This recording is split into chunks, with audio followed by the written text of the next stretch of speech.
प्रसारणकर्ता माँ officially master. Hello guys, आज मैं एक ऐसी कहानी लेके आया हूँ। अपने जीवन में सफल होना है, आप किस तरह और कैसे सफल बन सकते हो, ये मैं आगे आपको वीडियो में दिखाऊंगा और सुनाऊंगा। आज की मेरी ये कहानी है, सफल होने के लिए क्या करें। मेरी ये कहानी दादा और पोते से शुरू होती है, जो आपको जीवन में बहुत कुछ सिखाने वाली है, जो आपके जीवन में बहुत ही उपयोगी होने वाली है। गर्मी की छुट्टियों में दादाजी के पास घूमने आया बालक उछलते कूदते दादाजी के पास पहुंचा और बड़े गर्व से बोला कि दादाजी, मैं बड़ा हो जाऊंगा तब मैं एक सफल आदमी बनूंगा। क्या आप सफल होने के कुछ उपाय बता सकते हैं? तब दादाजी बोले, हाँ, और बिना कुछ कहे लड़के का हाथ पकड़ा और उसे करीब की पौधशाला ले गए।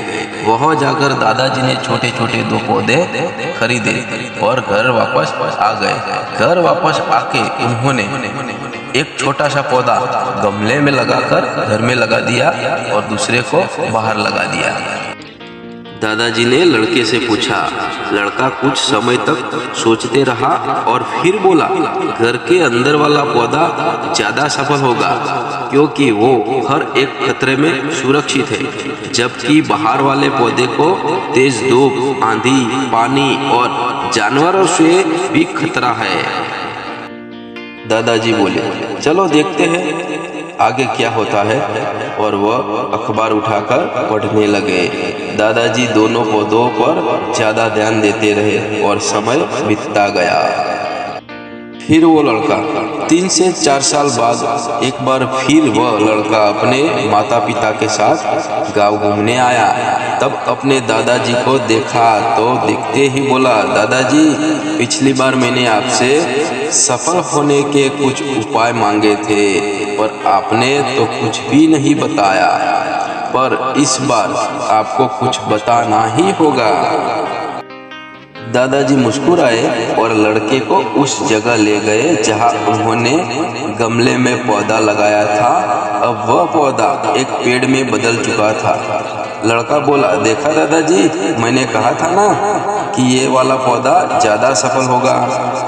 दादाजी बोले कि अरे यार, पहले बाहर वाले पौधे का हाल तो देखो।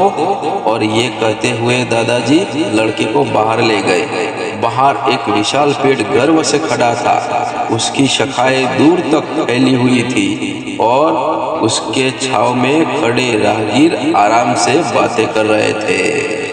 अब दादाजी लड़के को पूछा, बताओ कौन सा पौधा ज्यादा सफल हुआ? लड़का कुछ शर्माते हुए बोला, बाहर वाला। लेकिन ये कैसे संभव है? बाहर तो उसे ना जाने कितने खतरों का सामना करना पड़ा होगा। दादाजी मुस्कुराए और बोले, हाँ, बाहर वाले पौधे को बहुत सी चीजों से सामना करना पड़ा, लेकिन समस्या का सामना करने से अपने फायदे भी होते हैं। बाहर वाले पौधे के पास आजादी थी कि वह अपनी जड़ें जितनी चाहे उतनी फैला ले, अपनी शाखाओं से आसमान को छू ले, और तुम जिस आधी तूफान से इस पेड़ के लिए मुसीबत समझते थे, उसी आधी तूफान ने ही उस पेड़ की जड़ें को इतना मजबूत बना दिया है कि आज एक छोटा सा आधी तूफान इस पेड़ का कुछ भी नहीं बिगाड़ सकता। तब जाके लड़के ने लंबी सांस ली और उस पेड़ की तरफ देखने लगा। वह दादाजी की बातों को समझ चुका था। आज उसे सफलता का एक बहुत बड़ा सबक मिल चुका था कि जीवन में हमें जिन रुकावटों को हम जितना बड़ा शत्रु समझते हैं, वही हमें मजबूत और जीवन में बहुत ज्यादा सफल बनाती है। दोस्तों, मेरी ये कहानी यहाँ पे ख़त्म होती है। मैं आशा करता हूँ कि आपको उस कहानी में से बहुत कुछ सीखने के लिए और निडर होने के लिए कुछ मिला होगा। तो आप उस कहानी को अपने दोस्तों को शेयर करो और लाइक कराओ। थैंक यू, धन्यवाद।